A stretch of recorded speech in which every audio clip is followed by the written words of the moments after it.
Apocalypse de Jean, chapitre 19. Après cela, j'entendis dans le ciel comme une voix forte d'une foule nombreuse qui disait « Alléluia, le salut, la gloire et la puissance sont à notre Dieu.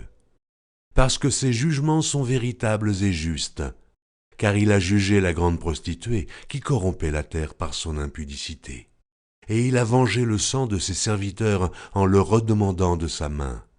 Et ils dirent une seconde fois « Alléluia ». Et sa fumée monte au siècle des siècles. Et les 24 vieillards et les 4 êtres vivants se prosternèrent et adorèrent Dieu assis sur le trône en disant « Amen, Alléluia ».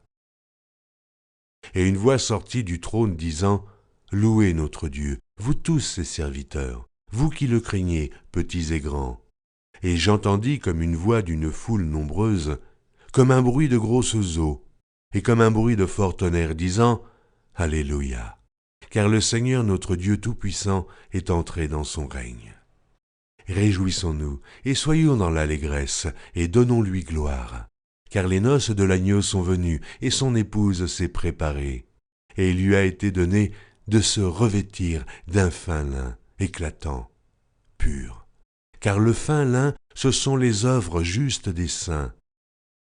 Et l'ange me dit, écris, heureux ceux qui sont appelés au festin des noces de l'agneau.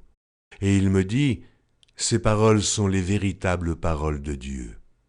Et je tombai à ses pieds pour l'adorer, mais il me dit, garde-toi de le faire. Je suis ton compagnon de service et celui de tes frères, qui ont le témoignage de Jésus. Adore Dieu, car le témoignage de Jésus est l'esprit de la prophétie. Puis je vis le ciel ouvert, et voici parut un cheval blanc. Celui qui le montait s'appelle Fidèle et véritable, et il juge et combat avec justice. Ses yeux étaient comme une flamme de feu. Sur sa tête étaient plusieurs diadèmes. Il avait un nom écrit que personne ne connaît, si ce n'est lui-même. Et il était revêtu d'un vêtement teint de sang. Son nom est la parole de Dieu. Les armées qui sont dans le ciel le suivaient sur des chevaux blancs, revêtus de fin lin blanc, pur. De sa bouche sortait une épée aiguë pour frapper les nations. Il les pétra avec une verge de fer, et il foulera la cuve du vin de l'ardente colère du Dieu Tout-Puissant. Il avait sur son vêtement et sur sa cuisse un nom écrit, Roi des rois et Seigneur des seigneurs. Et je vis un ange qui se tenait dans le soleil.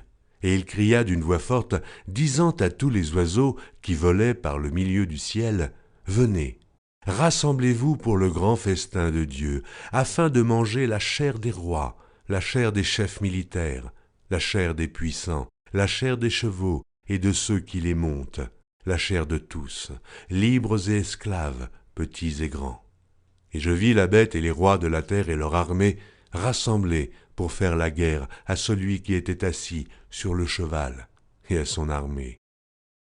Et la bête fut prise, et avec elle le faux prophète qui avait fait devant elle les prodiges par lesquels il avait séduit ceux qui avaient pris la marque de la bête et adoré son image.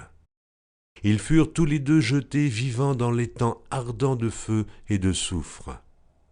Et les autres furent tués par l'épée qui sortait de la bouche de celui qui était assis sur le cheval. Et tous les oiseaux se rassasièrent de leur chair.